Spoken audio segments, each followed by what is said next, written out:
আসসালামু আলাইকুম। চলুন আজকে বানাই বিফ বিরিয়ানি। প্রায় ২০ জনের জন্যে, মানে ২০ জন মানুষ খেতে পারে এরকম পরিমাণ বানাবো। খুবই টেস্টি এবং ইজি পদ্ধতিতে দেখাবো। চলুন বানাই। প্রথমেই নিয়ে নিয়েছি ৩ কেজি বিফ।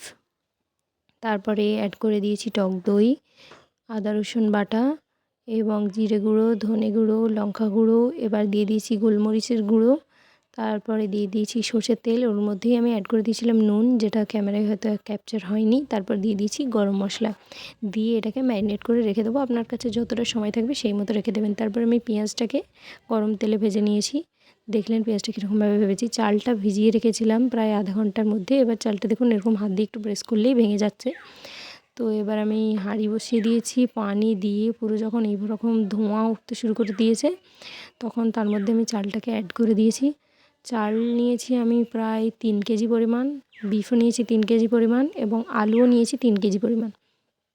তো চাল সিদ্ধ করতে দিয়ে এবার আমি অন্য আরেক হাঁড়িতে গোস্তটা দিয়ে দিয়েছি। প্রথমেই বিফটাকে দিয়ে দিয়েছি ডাইরেক্ট, মানে হাঁড়িটা গরম করে দিয়ে দিয়েছি, কোনো তেল দিইনি। তারপরে আমি তেল অ্যাড করেছি।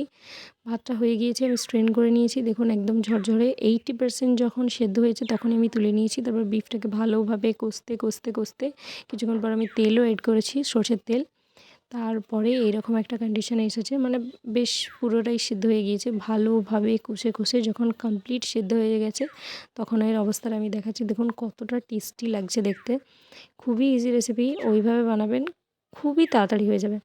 তারপরে বিফের মধ্যে আমি কিছু সেদ্ধ আলু অ্যাড করেছি। আলুগুলোকে আমি নুন, জাফরান দিয়ে আর একটু মানে কেওড়া জল দিয়ে সেদ্ধ করে নিয়েছিলাম আলাদা করে।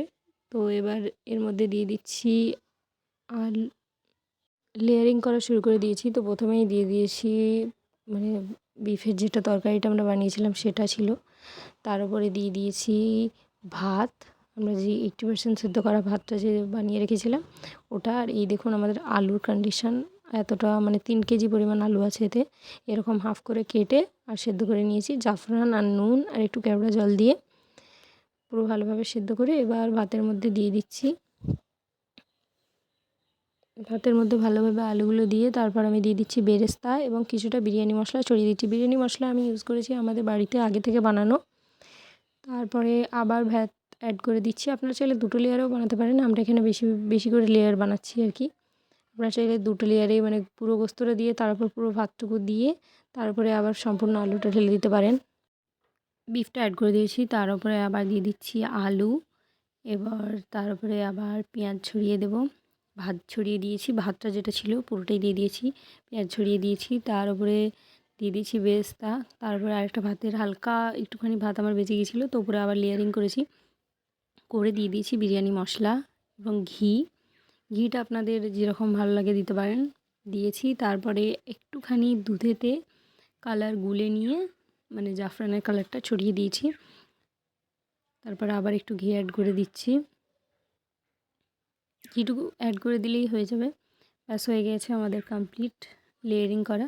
এবার এটাকে ঢাকনা দিয়ে দমে দেব। চুলোর আঁচ একদম কম, মানে যেটা লাস্টের আর কি আঁচটা থাকে। তো ঢাকনা দিয়ে দমে দিয়েছিলাম 1 ঘন্টার মতো। তারপরেই দেখুন সার্ভ করে নিয়েছি। খুবই টেস্টি হয়েছিল, আপনারাও বানাতে পারেন। 20 জনের জন্য খুবই ইজি। আশা করছি ভিডিওটা আপনাদের ভালো লাগবে। দেখা হবে